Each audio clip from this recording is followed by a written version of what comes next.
Descobri agora que o Milton é de esquerda. Senhores e senhoras, boa tarde. É mais um dia ímpar em nossas vidas, porque quando se fala em educação, por que não dizer que falamos de vida? Só para a fim de registro, né?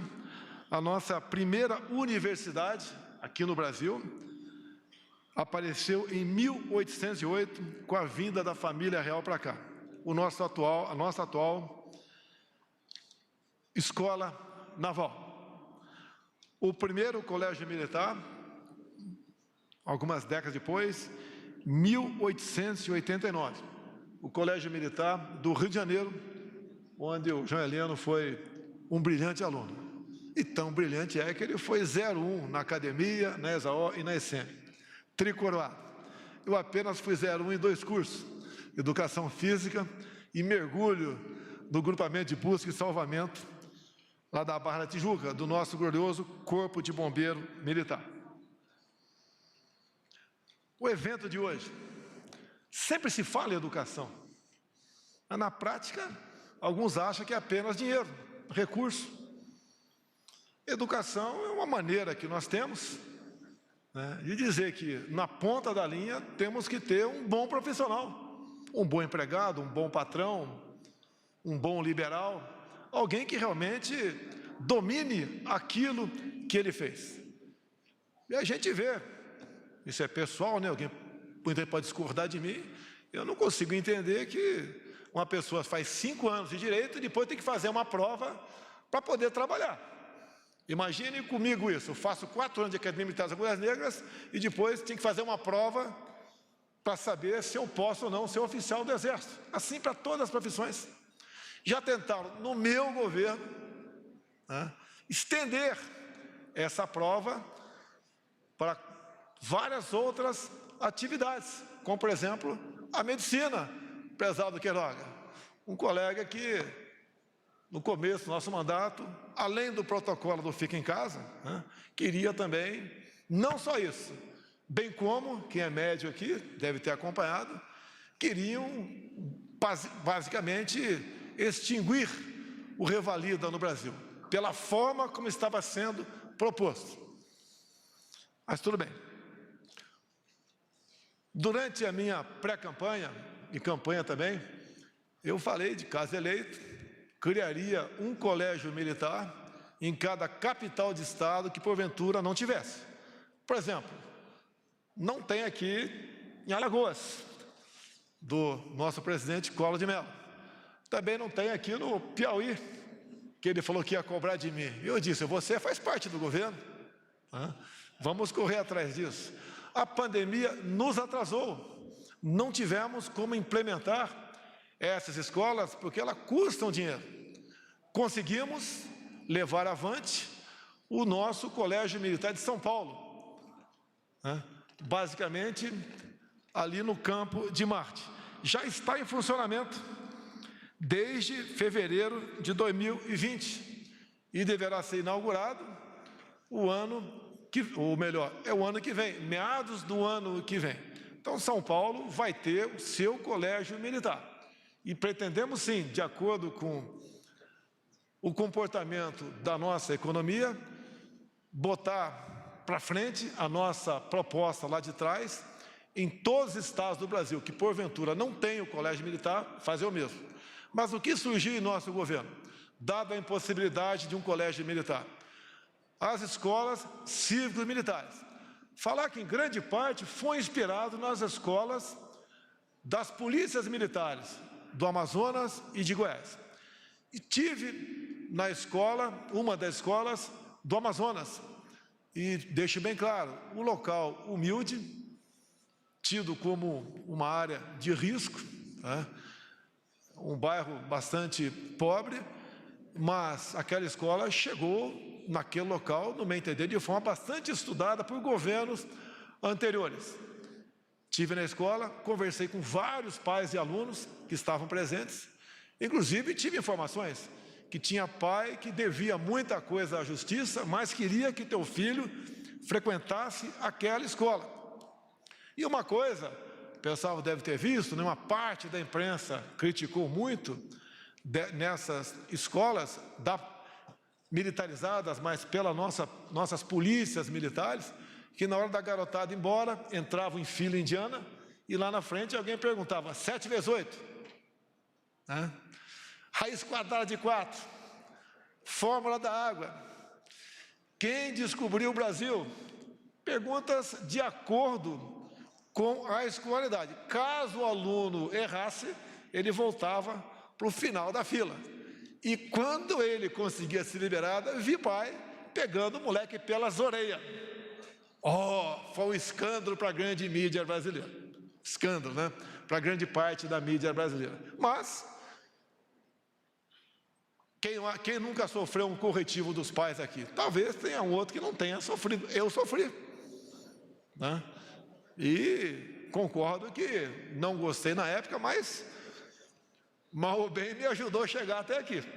Venho de uma das regiões mais pobres do estado de São Paulo, o Vale do Ribeira, e quem está na minha faixa etária de 66 anos, sabe como era a escola naquele tempo, como era o ensino público naquele tempo. Era uma vergonha o ensino particular que existia.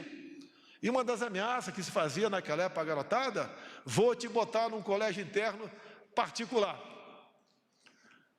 E o que tinha na escola pública? Tinha educação moral e cívica, se cantava pelo menos uma vez por semana o hino nacional, em outros dias, outros hinos, como o da bandeira, entre outros. Se levantava quando o professor chegava na sala de aula, não tinha conversa. Tá? De vez em quando, algum aluno fazia xixi nas calças, porque ficava inibido, impedia para o professor para ir no banheiro. Eu lembro na minha escola, em 1964, Grupo Coronel Siqueira de Moraes, lá em Jundiaí, eu morava no Vianello, ia a pé para a escola, né? Quantas vezes nós assistimos ali, como castigo para o aluno que tinha feito algo de errado, sentar numa carteira que era dupla ao lado de uma menina. E a gente ficava vermelho, de vergonha. Era uma forma de castigá-los.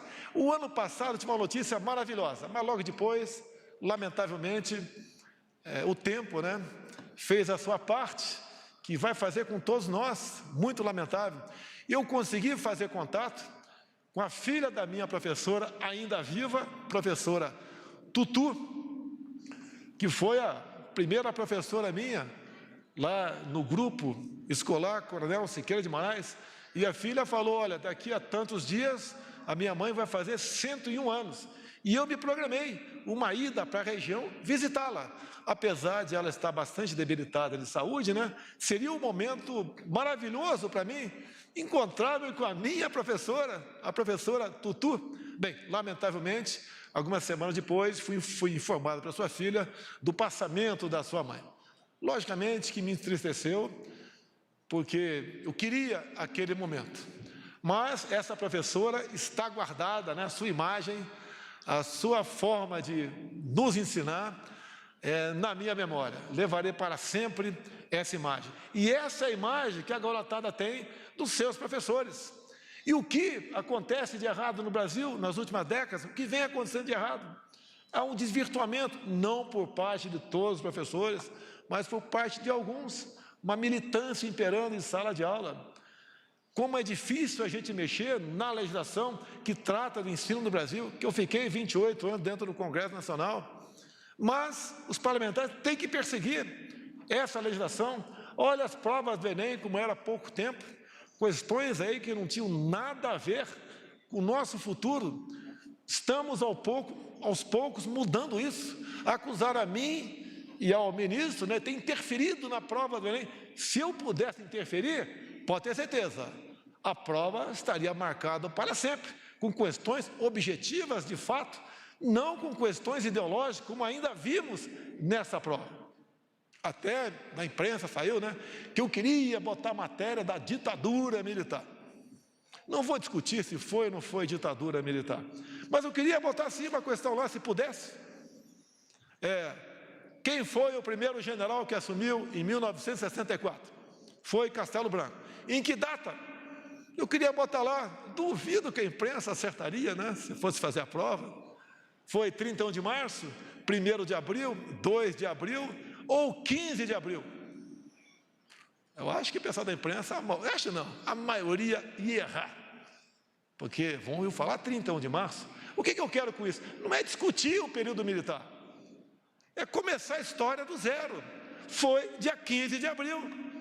Depois de uma eleição de 11 de abril, onde o Castelo Branco foi votado pela Câmara e pelo Senado e foi escolhido o presidente da República, à luz da Constituição de 46 ou 47. 46, obrigado aí. É a história do Brasil. E olhem só, por volta de 2012, acredite se quiser,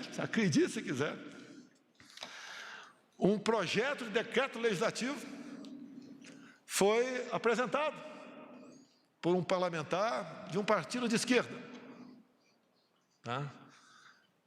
E ali, o que visava esse decreto? Anular a sessão de 2 de abril de 64. Ué, anular a sessão de 2 de abril de 64?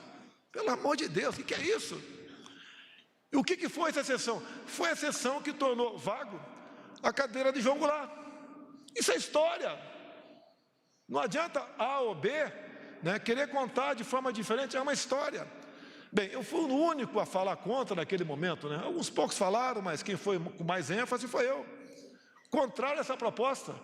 E o que eu falei naquele momento? Stalin apagava fotos. O Congresso está apagando fatos. E fui correndo na biblioteca e peguei uma cópia do Diário do Congresso de 2 de abril de 64 e tem até hoje comigo. Então a história não está apagada, graças a mim. Isso a garotada tem que saber. O que aconteceu depois é outra história. Não tem governo 100% certo, que acerta tudo. Eu sou mais acusado de desfeitos do que todos os governos dos últimos 100 anos. Eu espero que aprovamos o Mudrovic lá para aquele conselho lá para a Corte Interamericana de Direitos Humanos, né? Que uma vez passando por ele, se arquiva isso daí. Tá? É um absurdo isso daí. O que a gente quer com isso tudo, com essas novas escolas aí que surgiram há pouco tempo? Como estive lá em Bagé, do prefeito Lara, que foi a primeira escola cívico-militar. Nós queremos a molecada aprendendo de verdade. Nas escolas da PM, de Goiás e do Amazonas, tá? A molecada está lá na frente nas notas, né? Lá na frente das notas. Você lembra de um programa da TV Globo, que tinha um nome aí, Soletrando? Quem ganhava, quem ia para a final, eram alunos de colégios militares.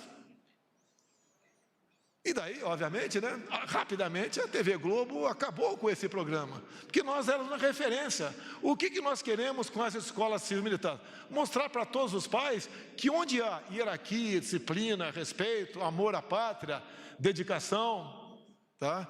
A garotada tem como aprender e ser alguém lá na frente. O que nós pais mais queremos? Que nossos filhos sejam melhores do que nós. É isso, é a maior recompensa que nós podemos ter. E nós queremos isso com essa proposta. Para suprir, então, a dificuldade de criarmos colégios militares, apareceu a figura das escolas cívico-militares. Agradeço a todos os servidores do Ministério da Educação que trabalharam nesse projeto, que estão levando avante essa proposta. Hoje certificamos aqui 43 escolas e o ano que vem a meta é implementar mais 216 escolas cívico-militares. E concluindo, eu sempre falei aqui de Israel. Olha que Israel não tem, veja o que eles são. Veja que o Brasil tem o que nós não somos. Também agora mais um exemplo. Passei pelo Bahrein. É um país de 25 quilômetros por 30. Muitos municípios do Brasil têm uma área maior do que essa. Israel é menor que o menor estado brasileiro, que é Sergipe. E Bahrein, o que Bahrein tem? Pouca coisa de recurso, quase nada. Até num espaço desse tamanho, né, se exauria rapidamente os seus recursos. Começaram a investir há poucas décadas em educação. Educação é coisa séria. não é lugar de se fazer militância política.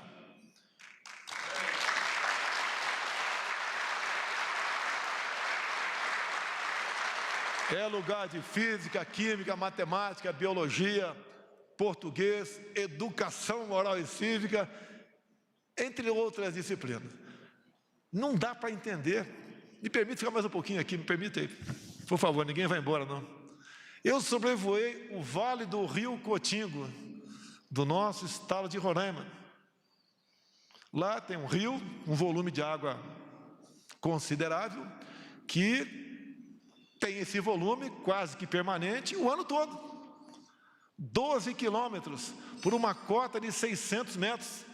Depois, pousei na aldeia Frechal, Raposa Serra do Sol. O que eles pediram para mim? Primeira coisa é a internet. Não querem mais outras coisas. Internet em primeiro lugar. E pediram para nós, através de uma senhora, ou senhorita, devia ter uns 25 anos de idade, indígena, pediu, nós parlamentares, que aquele projeto que nasceu no Ministério das Minas e Energia, permitindo que os indígenas façam em sua terra o que um fazendeiro faz na terra vizinha deles, ele poder trabalhar a sua terra. Eles podem fazer lá, eles podem fazer ali naquela área, prezado Ciro, 4 ou 5 hidrelétricas. Não teríamos problema de abastecer toda a região norte e parte da região nordeste. Em vez de nós estarmos fazendo um grande sacrifício, conseguimos a liberação agora de fazer um linhão de Manaus para Roraima, podíamos estar fazendo de Roraima para Manaus. Agora, por que não se pode trabalhar por enquanto lá, lá no Rio Cotingo? Reserva indígena. Estamos com um problema sério de fertilizantes.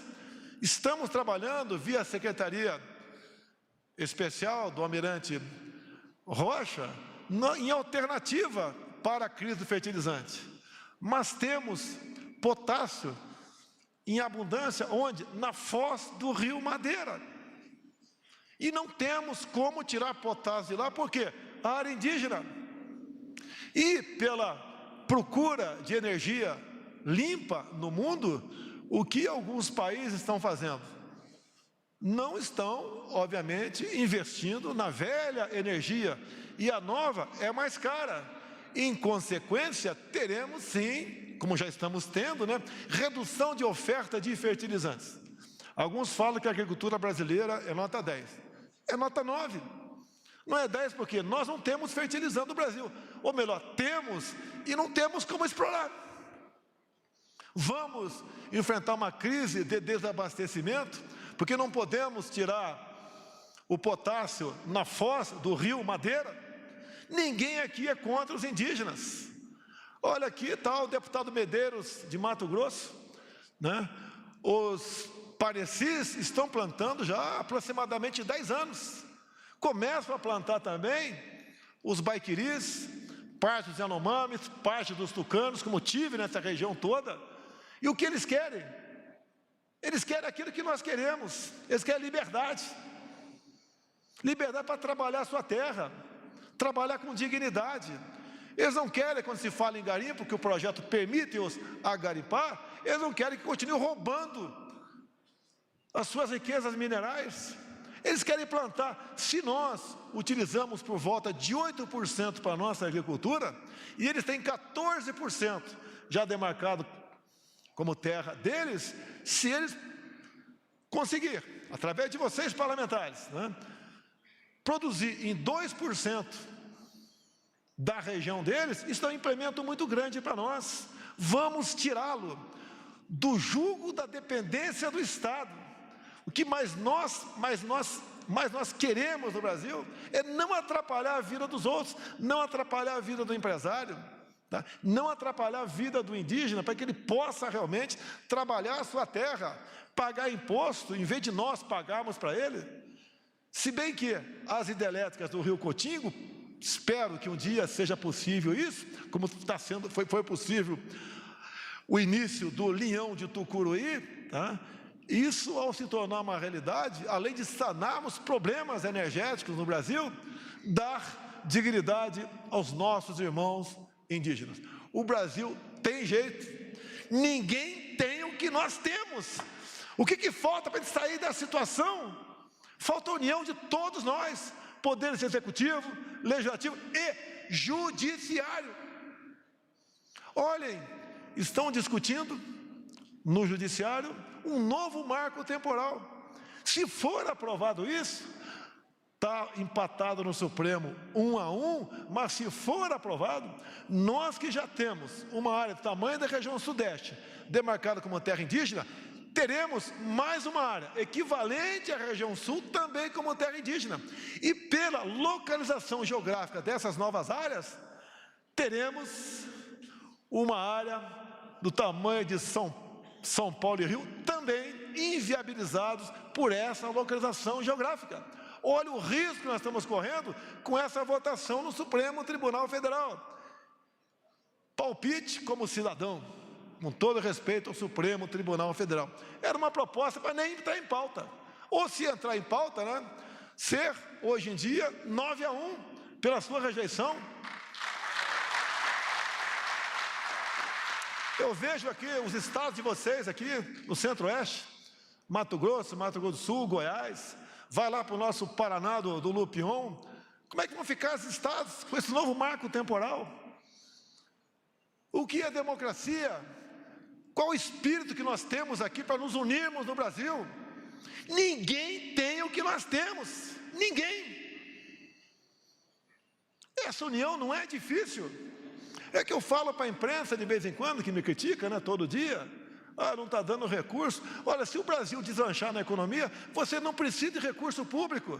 Não precisa de um presidente gastando bilhões por ano para que vocês se calem ou falem algo de verdade, além da data do jornal.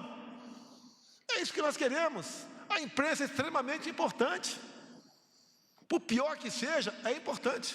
Se bem que tem um cara aí que quer regulamentar a mídia, né? E te vê a cara de pau do cara falando, tem que ser com responsabilidade. Pelo amor de Deus, para onde nós vamos? Tem milhares de pessoas melhores que eu pelo Brasil, mas no self-service que está aí, self-service, tá? Deve ter uns 12 candidatos, só tem que escolher. Outro dia eu falei, né, que é um self-service onde tem uns 8 produtos estragados. Levei uma reprimenda do presidente aí da Associação de Bares, Restaurantes, etc. Poxa, tem que medir palavra para tudo. Eu me amarro em comer num pé sujo. Quanto mais gordurosa a comida, para mim, melhor.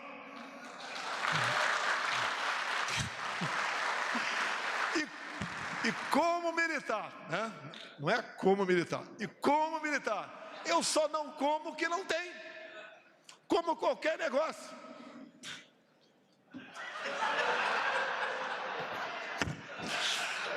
O meu estômago está sempre roncando, deixar bem claro. Já vi que não vou dormir na casa do cachorro hoje, né?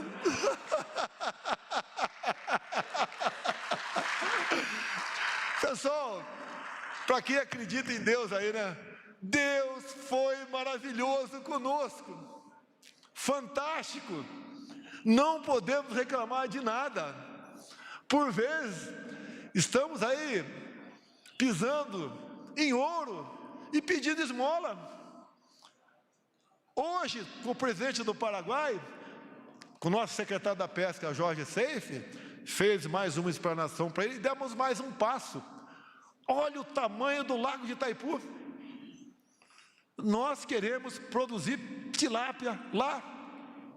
Estamos com problema, né?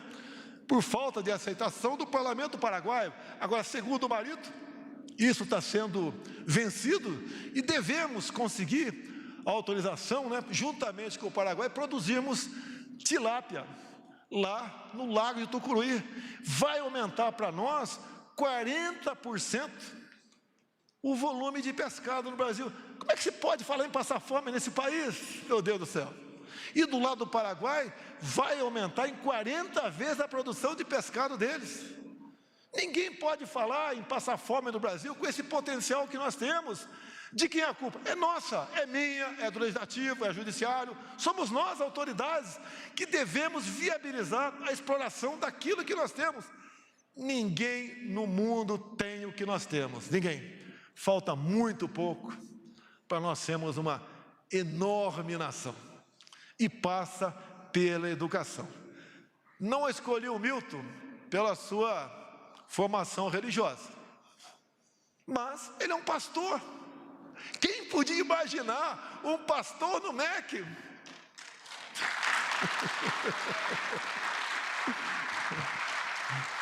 O que nós queremos para os nossos filhos? Que o menino seja menino, que a menina seja menina, e não aquele lixo acumulado de 2003 para cá, onde se falava quase tudo na escola, menos de física, química e matemática. Não queremos voltar a isso. Eu sou do tempo, o Collor é do tempo também, o Heleno, o Milton, a turma dos 60 anos, quando havia uma festa na cidade, eu sou de Eldorado Paulista, está meu irmão aqui, que está em Miracatu nesse momento, os primeiros a serem convidados eram os professores, ou melhor, professora, que geralmente era a professora que dava aula. Hoje em dia, os professores não são tão lembrados assim. Dá para mudar? Dá. Temos como mudar? Temos, e falta muito pouco. A maioria da Câmara, do Senado, são pessoas que pensam exatamente como nós. Vamos mudar, pessoal. Vamos fazer desse país uma grande nação. Não vamos continuar vivendo com a sombra de um outro país tomar conta da nossa pátria. Ninguém está de olho em país pobre. Entrar na Venezuela. Tem 2 países outros dentro da Venezuela. Um país que integra a OPEP, que é riquíssimo em ouro. O salário mínimo está na casa de $5. Recebemos algumas centenas por dia de pessoas fugindo da Venezuela, fugindo daquele regime. Estive lá. Eu estive lá. Nos abrigos, entrando nas casas feitas, e vigiadas pelo nosso exército brasileiro, pelo nosso, que é meu e de vocês. A maioria, em torno de 80% das pessoas da lá são mulheres, são crianças. Muitas vieram fugindo daquele regime, se prostituindo ao longo do caminho para sobreviver, sendo mineiradas. Um país riquíssimo como a Venezuela. Quem podia esperar, nos anos 90, que a Venezuela seria o que é hoje? Ninguém podia esperar. Olhem para o Brasil. O Brasil é um país riquíssimo. Se nós aqui entrarmos em crise, se um de nós, a autoridade, na qual, me desculpe, eu sou uma das maiores autoridades do momento, fizer algo de errado, o caos pode se instalar no Brasil. Alguns querem que eu tome certas decisões. A gente pensa no after day. Você tem que ter responsabilidade, não só nas palavras, bem como usando a sua caneta. Nós não podemos criar um caos no Brasil. Está cheio de urubu aí fora, de olho na gente. Ou melhor, pouquíssimos urubus, de olho na gente. E se nós experimentarmos uma situação dessa de caos, como a Venezuela experimentou, a chance de se restabelecer a normalidade é próximo de 0. Peçamos a Deus que nos ilumine a todos e que abençoe o nosso Brasil. Muito obrigado.